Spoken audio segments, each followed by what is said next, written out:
എനിക്കൊരു സാധനം വേണമെന്ന് വന്നേ. കുറച്ചുകൂടി എഫർട്ട് ഇട്ട് നമ്പർ. എനിക്ക് കുറച്ച് കാര്യങ്ങൾ സംസാരിക്കാനുണ്ട്. ഭവാനിയ കുലകൾക്കിടയിലേക്ക് വരുമോ?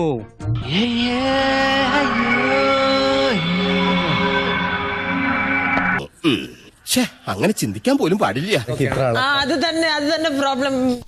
സാറല്ലാതെ ആ എണ്ണം കെട്ട കുറുക്ക സിദ്ധാർത്ഥലെ ആ സുന്ദരി കോഴിക്ക് കാവൽ നിർത്തോ. അതിനിപ്പോ എന്താ സംഭവിച്ചത്? ഇനി എന്ത് സംഭവിക്കാനോ? താമസിയാതെ കൊട്ടാരത്തിലെ പൂജക്കുഞ്ഞ് സിദ്ധാർത്ഥന്റെ കുടിലിൽ വെച്ച് ദിവ്യഗർഭം ധരിക്കും.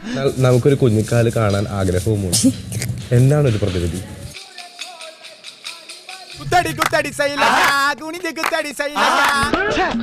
ഞാൻ അത്രക്കാരനല്ല സാർ എന്നെങ്ങനെ കാണുന്നത്.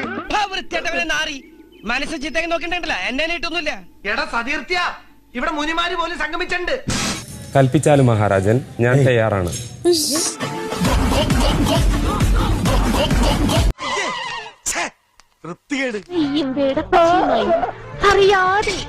അറിഞ്ഞു ഡാർലിംഗ്.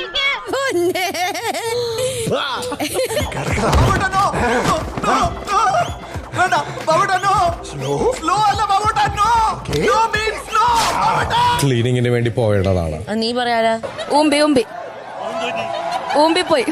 കിട്ടേണ്ടതൊക്കെ കിട്ടിയല്ലോ, സമാധാനമായല്ലോ. നിന്നെ ഞാൻ ഇതിനൊരു പാഠം പഠിപ്പിച്ചിരിക്കും.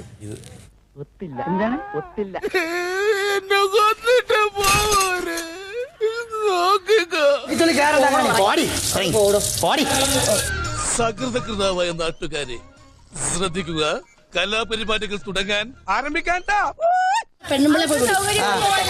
தனியா கொண்டு போய் வச்சு என்னை கிள்ளி கிளின்னு கிளிங்க மனப்பூர்வமா எடுத்துக்கிறேன். ஆனா இப்படி பொம்பளை பிள்ளை முன்னால என்ன கேவலமா பேசுனீங்க. உங்களுக்கு எனக்கு இருக்க அண்ணூனிய கட்டாய் போகுது. இந்த கிச்சிக்கால் வலையெல்லாம் என்கிட்ட வச்சுக்கிறாத. ഒറ്റ കാല തനിയാ വെട്ടിപ്പിടി ഓണേ. രാജപ്പ മര്യാദക്ക് നിന്നില്ലെങ്കിൽ നിന്റെ തലശ്ശേരി ഞാൻ ഒറ്റപ്പോലെ വെക്കും, മനസ്സിലായോ? വിഷ ഊതി കയറ്റാനും ഊതി ഇറക്കാനും ഒരു നിമിഷം വേണ്ടിരിക്കെ. വിഷരാജനാ ഞാൻ. വട്ടാണല്ലേ